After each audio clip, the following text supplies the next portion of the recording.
के बेसिकली जो हमारे स्टेट सेक्रेटरी हैं उनको बोलूंगा कि आप अपना विचार रखें।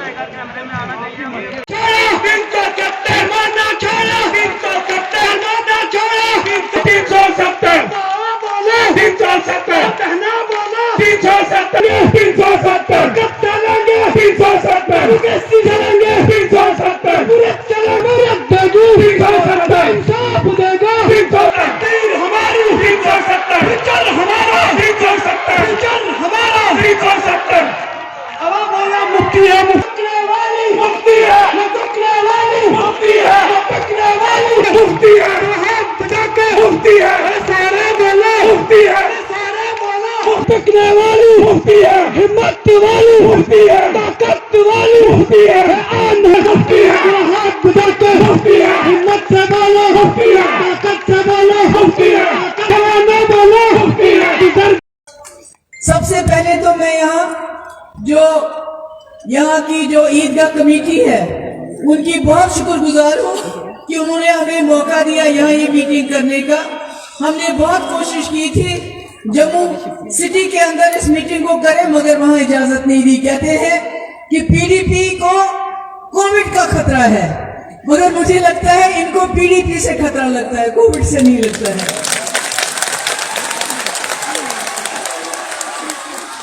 आज मैं खासकर जम्मू के लोगों से बात करना चाहती हूँ। जम्मू के लोग, रोज मैं कश्मीर में तो रोज बात करती हूँ, आज मैं जम्मू के लोगों से बात करना चाहती हूँ। उनको बताना चाहती हूँ 2014 में पूरे मुल्क ने तब्दीली के लिए बीजेपी को वोट डाला।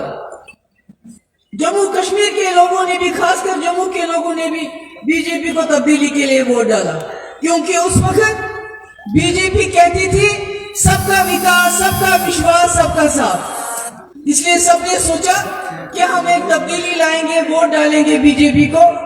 मगर हमारी बदकिस्मती यह हुई कि जब बीजेपी की सरकार बनी, जैसा महबूब बेग साहब ने कहा, इन्होंने जो हमारा संविधान है, हमारी कॉन्स्टिट्यूशन है, उसको सामने से हटा के जो बीजेपी का एजेंडा है, हिंदू मुसलमान को लड़ाना, मंदिर और मस्जिद को लड़ाना, सिख और क्रिश्चियन को लड़ाना, इन्होंने वो एजेंडा सामने रखा, उस पे काम किया।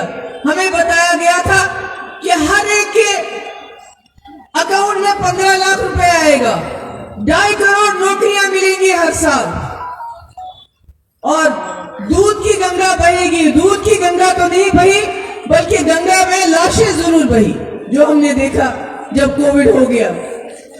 तो किसी तरीके से इन्होंने इस देश में जो तब्दीली के लिए वोट दिया था, वो अच्छी तब्दीली हमने नहीं देखी।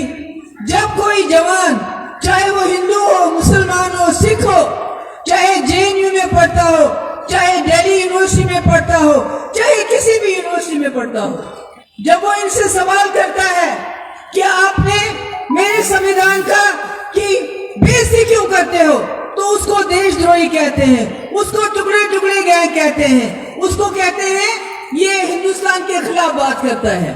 और यहाँ जम्मू में भी आपने इसको वोट दिया और मुफ्ती साहब ने फैसला किया कि चूंकि जम्मू के हिंदुओं ने, अक्सरियत ने बीजेपी को वोट दिया है, इसलिए हम बीजेपी को अलग नहीं कर सकते। हमें जम्मू के वोट की इज्जत करके बीजेपी के साथ सरकार बना के अटल बिहारी वाजपेयी के प्रोग्राम को, पॉलिटिकल प्रोसेस को आगे चलाएंगे।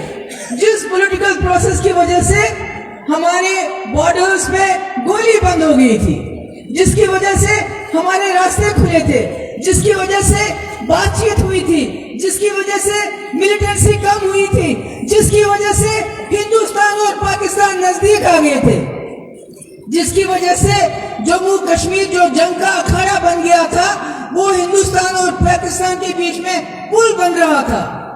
चाहे वो रावलाकोट रोड खुल गया, चाहे मुजफ्फराबाद। ये सोच के मुफ्ती साहब ने हाथ मिलाया, मगर क्या हुआ? क्या हुआ? हम तो इल्जाम देते हैं अली मोहम्मद जिन्ना को, जिन्होंने आजादी की लड़ाई जवाहरलाल नेहरू, गांधी जी, सरदार वल्लभ भाई पटेल, सर सैयद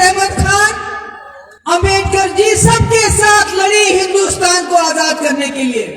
मगर हमें उनसे एक गिला है, एक शिकायत है कि उन्होंने हमारे मुल्क का बंटवारा किया, जमीन का बंटवारा किया, और आज हम उनका नाम लेने से गुरेज करते हैं। क्यों?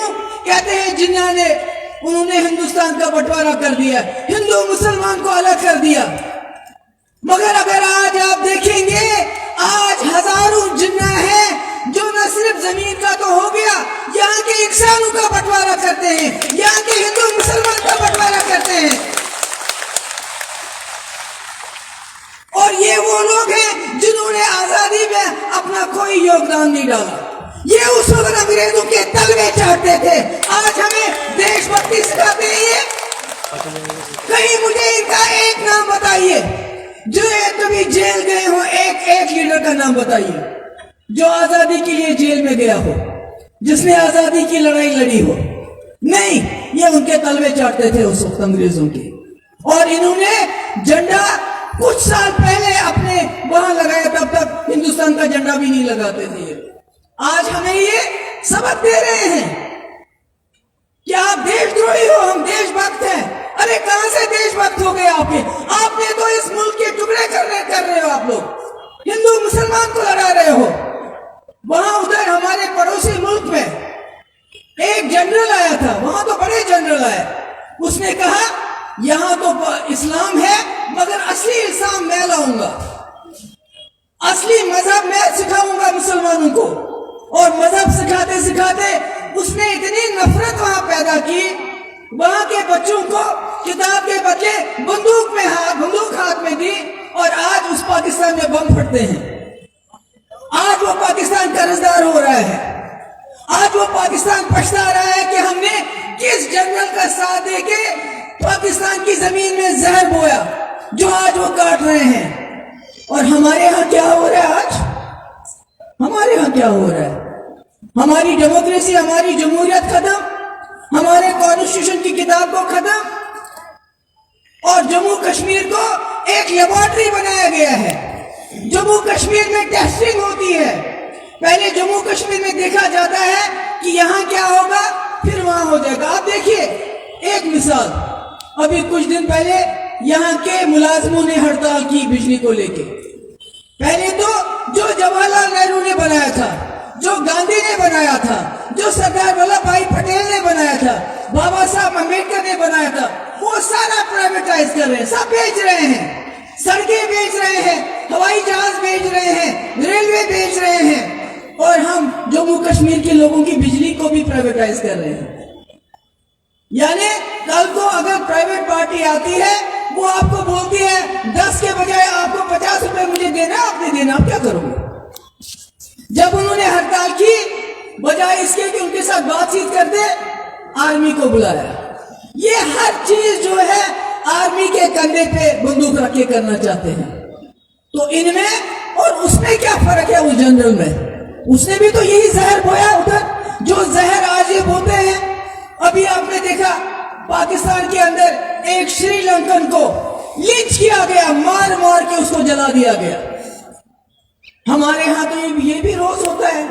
अब आप भी बताइए फर्क क्या रहा ज़ियाउल हक के राज में और आज जो इस वक्त हमारे मुल्क में हो रहा है? आप सोचिए इस बात को। कम से कम वहां जब लिंचिंग हुई तो वहां के वजीर आजम ने उसको क्रिटिसाइज किया, कहा आज पाकिस्तान का सर शर्म से झुक गया।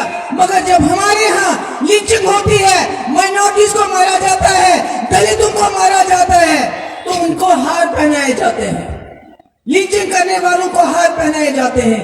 क्या यही है? क्या यही हमारा मुल्क गंगा जमुना तहजीब का मुल्क है? यहाँ शेर और बकरी एक ही घाट पानी पीते हैं। यहाँ पर गोडसे की सियासत नहीं चलेगी, यहाँ पर गोडसे की सियासत नहीं चलेगी।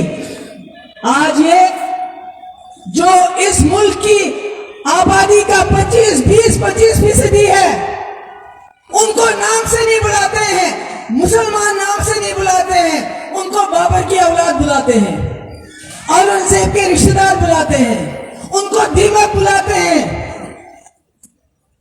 उनको कैंसर बुलाते हैं। मुझे ये बताइए, जब आप 20-25 अपने घर में 100 लोगों में से 20-25 लोगों को इतनी नफरत से देखेगी तो क्या वो देश आगे बढ़ेगा? आज हमारा मुल्क भुखमरी में पाकिस्तान से भी आगे है, नेपाल से भी आगे है, बांग्लादेश से भी आगे है। इतनी भुखमरी हमारे मुल्क में। हम जीडीपी में बांग्लादेश से पीछे हैं। हम जो जम्मू कश्मीर की रियासत जिसका जीडीपी 2019 में महाराष्ट्र से भी ज्यादा था, आगे था, आज सबसे ज्यादा बेरोजगारी 22% जम्मू कश्मीर में है। आज सबसे महंगाई ज्यादा 7% जम्मू कश्मीर में है। जैसे बेग साहब ने सही फरमाया, कहा कि जम्मू कश्मीर की समस्या सबसे बड़ी 370 से है। यहां रोजगार नहीं मिल रहा है, यहाँ दूध की नदियां नहीं बह रही, यहाँ तरक्की नहीं हो रही है। अब मुझे बताइए 2019 से 19 तक अगर 1000 नौकरियों के लिए जम्मू कश्मीर के लाख नौजवान अप्लाई करता था, आज उन 1000 नौकरियों के लिए पूरे मुल्क के लाखों नौजवान अप्लाई करते हैं। आपकी बारी कहां से आएगी? आपको बताया जाता था कश्मीरी आपकी नौकरी खाता था। आज देखिए, हम तो कश्मीर में समझते थे कि इनकी नजर कश्मीर की जमीन पे है, मगर जम्मू का क्या हाल, कठुआ का क्या हाल, जहां लोगों को बेघर कर रहे हैं, जिनकी जमीनें छीन रहे हैं और वो जमीनें बड़े बड़े सरमायादारों को दे रहे हैं कारखाने लगाने के लिए। घराना यहाँ जो है आरसपुरा साइड में, जहां पर बर्ड सेंचुरी, अरे भैया आप चिड़िया पालो, क्यों नहीं पालोगे? आपने तो मुल्क को चिड़ियाघर ही बनाना चाहते हो, पालो, बनाओ सेंचुरी, मगर उन लोगों का क्या जो वहां सदियों से रह रहे हैं, जो वहां उन जमीनों को जोत रहे हैं, उनका क्या होगा? इनके पास आपके लिए देने को नौकरी नहीं, 2 वक्त इज्जत की रोटी नहीं, इनके पास आपको देने के लिए नफरत नफरत नफरत, उसके बगैर कुछ भी नहीं है। अपने आप को लीडर कहते हैं। अरे आप जो अपने आप को हिंदुस्तानी कहते हैं, मैं कहती इंदिरा गांधी थी, वो जंग जीत के आ गई। वाजपेयी जी लीडर थे, वो करगिल में उन पे जंग थोपी गई, उन्होंने वो जंग जीत के दिखाई। आपने क्या किया? चीन तो सारा लद्दाख खा गया। क्या किया? नाम लेते हैं चीन का? नाम लेते हैं क्या चीन का? कि जो चीन लद्दाख में सारी जमीन खा गया, आपकी हजारों कनाल जमीन पे उसने कब्जा किया है। वहां से देखिए उत्तरांचल, जो दूसरे बाकी हमारे इलाके हैं, वहां देखिए उन्होंने बस्तियों की बस्तियां आबाद की। मुंह खोलते हैं क्या चीन के बारे में? मुंह खोलते क्यों? क्योंकि उससे वोट नहीं मिलेगा। जम्मू के लोगों को बताते हैं हमने 370 खत्म किया जम्मू की तरक्की के लिए। नहीं मेरे भाइयों, इन्होंने 370 आपकी तरक्की के लिए खत्म नहीं किया। इन्होंने इसलिए किया ताकि ये यूपी, बिहार, बाकी जगह इलेक्शन में बताएं कि हमने 370 खत्म किया, अब आपको रोटी नहीं चाहिए, अब आपको नौकरी नहीं चाहिए, अब आपको बिजली नहीं चाहिए, अब आपको पानी नहीं चाहिए, आप जाके कश्मीर में प्लॉट खरीदो। यही बोलते हैं ना इलेक्शन में, क्योंकि इनको अस्पताल बनाने थे, एम्स जैसे अस्पताल बनाने थे मुल्क के अंदर। इन्होंने अच्छी तालीम देनी थी, लोगों को रोजगार देना था, लोगों को 2 वक्त की इज्जत की रोटी देनी थी, मगर वो तो कुछ दे नहीं पा रहे हैं। तो क्या देते हैं? नफरत, हिंदू मुस्लिम, हिंदू मुस्लिम। आज ये मस्जिद गिराओ, ये मंदिर बनाओ, कल वो मस्जिद गिराओ, ये मंदिर बनाओ। इसके गैर इनके पास कोई प्रोग्राम नहीं है। मैं ये बात जम्मू के लोगों को बताना चाहती हूँ। क्या आप समझते नहीं कि जिन कश्मीरियों ने 47 में जब पाकिस्तान ने हमला किया, कश्मीरियों ने डंडे उठा के उनका मुकाबला किया और कहा हमलावर खबरदार, हम कश्मीरी हैं तैयार। आज वो कश्मीरी मुल्क के खिलाफ क्यों बोल रहा है? उसकी जिम्मेदार अगर कोई है तो यही जनसंघी बीजेपी पार्टी है, जिन्होंने अभी इलाहाबाद की स्याही खुशक भी नहीं हुई थी, इन्होंने कहा एक संविधान, एक विधान, एक प्रधान, जिसकी वजह से कश्मीरियों के दिलों में शक पैदा हो गया और तब से कश्मीरी लड़ाई लड़ रहा है। अगर आप मुझे बताएंगे कि जम्मू कश्मीर की समस्या कहां से शुरू हुई, तो मैं कहूंगी एक संविधान, एक विधान, एक प्रधान का जब नारा दिया बीजेपी वालों ने, जम्मू कश्मीर के लोगों ने, जिन्होंने जिन्ना का टू नेशन थ्योरी को अलग करके इस मुल्क के साथ हाथ मिलाया था, शर्तों पे कि आप हमारी साख्त, कश्मीर का सिख अलग है, वो पंजाब के सिख के साथ उसकी जबान जरूर मिलती है, मगर यहाँ के डोगरा, यहाँ का सरदार, यहाँ का कश्मीरी, यहाँ का राजपूत, यहाँ का गुजर, यहाँ का पहाड़ी, ये अलग है। ये एक गुलाब था हिंदुस्तान के गुलदस्ते में, उसको तहस नहस किया, टुकड़े टुकड़े कर दिए। और मैंने कहा ये लेबोरेटरी है। जिस तरह इन्होंने आज आर्मी को यहाँ के मुलाजमों का मुंह दबाने के लिए बुलाया, बंद करने के लिए बुलाया, अनकरीब आप देखेंगे पूरे मुल्क में जब भी कहीं कोई मुलाजिम स्ट्राइक करेंगे, ये वहां भी आर्मी को बुलाएंगे। जम्मू कश्मीर सिर्फ एक लेबोरेटरी है। हमारे से इन्होंने शुरुआत की 2019 में 370 आईन को, बाबा साहब अम्बेडकर के आईन को खत्म कर दिया, क्योंकि अगर आप आईन को देखेंगे तो आप 370 के साथ छेड़छाड़ नहीं कर सकते। 370 सिर्फ यहाँ की कॉन्स्टिट्यूंट असेंबली हटा सकती है, जो कि आज है ही नहीं। उसके बाद सीए, उसके बाद एनआरसी, उसके बाद किसानों का कानून। जो कानून लोगों के खिलाफ हो वो कानून हमारे आईन के खिलाफ होता है। मगर उन किसानों को मैं सलाम करती हूं, उनको खालिस्तानी बुलाया, क्योंकि इनके सामने जो खड़ा हो जाता है, बात करता है, उसको आतंकवादी बुलाते हैं, इंटरनेशनल बुलाते हैं, टुकड़े टुकड़े गैंग बुलाते हैं। हम तो कुछ भी नहीं करते हैं, मुसलमान हमको पाकिस्तानी बुलाते हैं। मगर जब इन्होंने हमारे किसानों को खालिस्तानी बुलाया, वो डरे नहीं, उन्होंने पत्थर नहीं उठाया, उन्होंने बंदूक नहीं उठाई, डट के मुकाबला किया और आज उनको कामयाबी मिली, जिसके लिए जितनी भी उनको मुबारकबाद दी जाए वो कम है।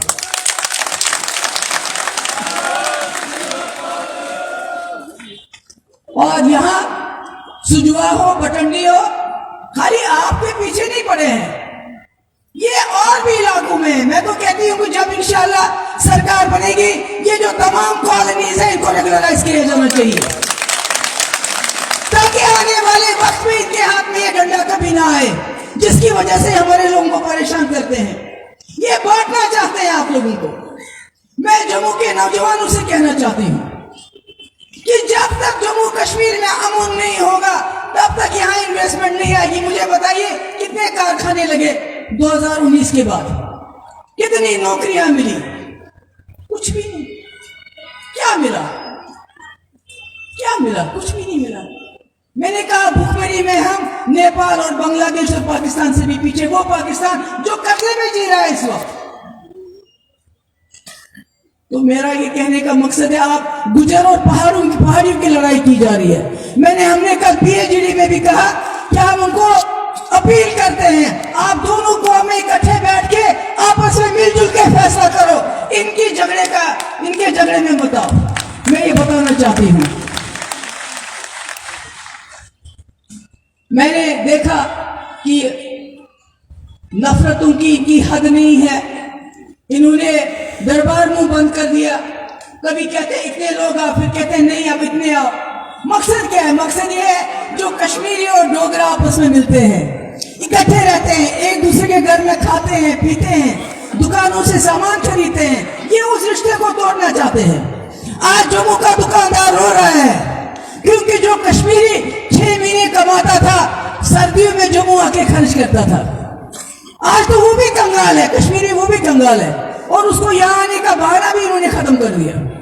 मैंने एक बार एक जम्मू के दुकानदार से कहा, मैंने कहा आप आवाज क्यों नहीं उठाते हैं? कहा क्या करेंगे, ये देशद्रोही बुलाते हैं, जो इनके खिलाफ आवाज उठाता है उसको ये देशद्रोही बुलाते हैं। इसलिए मैं आप सबसे ये कहना चाहती हूँ, इल्तिजा करना चाहती हूँ कि जिस तरह लेह और कारगिल के लोग इकट्ठे हो गए, उनको सारे हुकूक मिल गए, उनकी जमीन बाहर वाला नहीं खरीद सकता, उनकी नौकरियां बाहर वालों को नहीं मिल सकती। अगर जम्मू और कश्मीर के लोग, खासकर नौजवान तबका इकट्ठा हो जाए तो ये हमारा मुकाबला नहीं कर सकते। हमारी नौकरियां हो, हमारी जमीन हो, हमारी जायदाद हो, हमारा 370 हो, हमारा 35 हो, सब कुछ इनको वापस करना पड़ेगा, माफी के साथ। जिस तरह इनने किसानों के लिए किया, उसी तरह हमारे साथ भी करना पड़ेगा। इसलिए मैं आप जिन्होंने यहाँ हमारे जितने भी टीम है, रशीद मलिक साहब को लेके जितने भी टीम है, हमारे स्टेट सेक्रेटरीज, हमारे डिस्ट्रिक्ट प्रेसिडेंट, हमारे लोग, हमारे जोन प्रेसिडेंट, सबने बहुत मेहनत की। मैंने थोड़ी इनको डांट लगाई थी, आज उन्होंने बहुत मेहनत की रल मिल के। मैं इनकी बहुत शुक्रगुजार हूँ और आपकी भी बहुत शुक्रगुजार हूँ। आप यहाँ आए, मेरी बात सुनी और मुझे उम्मीद है कि जम्मू के लोग कश्मीर के लोगों के साथ हाथ मिलाकर जो हमारा खोया हुआ वकार है उसको बहाल करने के लिए इकट्ठे जदोजहद करेंगे। बहुत बहुत शुक्रिया। मैडम, आगे चलो।